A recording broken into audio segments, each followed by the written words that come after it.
నా పేరు డాక్టర్ శ్రీనివాస చక్రవర్తి అండి. నేను I'm a consultant surgeon and minimal access surgeon at matrix hospital Ramanthapur at Hyderabad.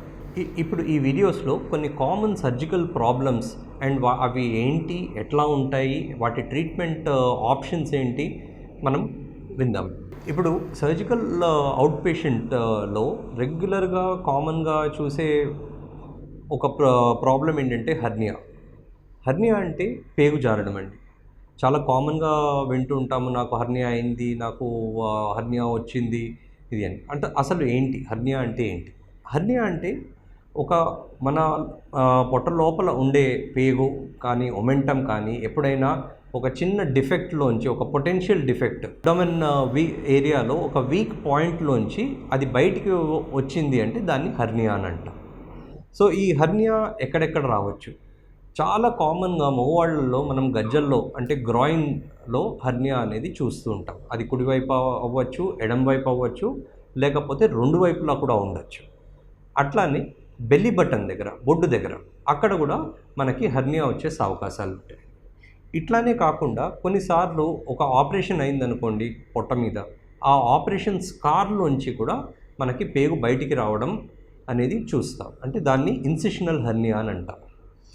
And అట్లా మనకి ఇట్లా బయటికే కనబడకుండా పొట్ట లోపల కూడా, అంటే పేగుల మధ్యలో కూడా, లేకపోతే అబ్డోమెన్ నుంచి ఊపిరితిత్తుల వైపు కూడా పేగు అట్లా కానీ, కడుపు కానీ, లేకపోతే ఏదన్నా పొట్ట లోపల ఉండే అవయవాలు కూడా అటు థొరాక్స్ అంటే మన గుండె వైపు కానీ, లంగ్స్ వైపు కానీ పోయే అవకాశాలు ఉంటాయి. వాటిని ఇంటర్నల్ హర్నియేషన్స్ అంటాం.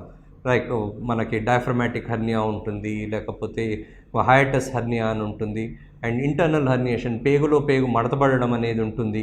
ఇవన్నీ వేరియస్ టైప్స్ ఆఫ్ హర్నియాస్ అండి. సో ఈ హర్నియాస్ ఎవరిలో అవ్వచ్చు, ఎప్పుడు అవ్వచ్చు? హర్నియా అనేది మగవాళ్ళల్లో, ఆడవాళ్ళల్లో కూడా చూస్తూ ఉంటాం. గజ్జల్లో ఉండే హర్నియా కామన్గా మగవాళ్ళల్లో వస్తుంది. అట్లానే గజ్జల్లోనే ఇంగ్వైనల్ హర్నియా అని అంటాము. అండ్ ఇంకొకటి ఏంటంటే ఫిమురల్ హర్నియా అని ఉంటుంది. అది ఆడవాళ్ళల్లో కామన్గా చూస్తూ ఉంటాం అన్నమాట. అండ్ ఇది పుట్టిన పిల్లల దగ్గర నుంచి 70 ఏళ్ల వయసు వాళ్ళ వరకు ఎవరికైనా కూడా అవ్వచ్చండి. పిల్లలు కూడా హర్నియాతోనే పుడతారు, కంజనైటల్ హర్నియా అంటాం.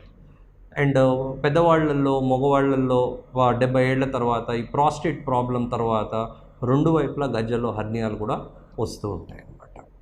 అండ్ ఏమన్నా ఆపరేషన్లు అయ్యాయి అనుకోండి, అది ఆడవాళ్ళల్లో చాలా కామన్గా చూస్తుంటాం. ఇన్సిషనల్ హర్నియా అని, బొడ్డు దగ్గర అంబలికల్ హర్నియా అని, అండ్ చాలా కామన్గా ప్రెగ్నెన్సీ తర్వాత, కాన్పు తర్వాత బొడ్డు దగ్గర చిన్నగా వాపు వస్తుంది, అది దగ్గినా, తుమ్మినా, లేచి నడిచినా పెద్దగా అవుతుందని చాలా కామన్గా వస్తూ ఉంటారు డాక్టర్ల దగ్గరికి. ఇవన్నీ అంబలికల్ హర్నియా అంటాం వీటిని.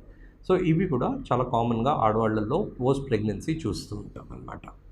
సో ఎందుకు అసలు ఈ హర్నియా ఎందుకు అవుతుంది? హర్నియా అనేది మన అబ్డామినల్ వాల్లో, ఆ కండరాల్లో ఎప్పుడైనా వీక్ పాయింట్ ఉన్నా, వీక్నెస్ డెవలప్ అయినా, లేకపోతే ఇతర ఆపరేషన్లు అయ్యి ఆ ఆపరేషన్ గాయం సరిగ్గా మానకపోయినా అందులోంచి పేగు కానీ లోపల ఒక రగ్గులాగా ఒమెంటమ్ అని ఉంటుంది మన కడుపులో, అది కానీ బయటికి రావడం అవుతుందన్నమాట. దీన్ని మనము హర్నియా అని అంటాం.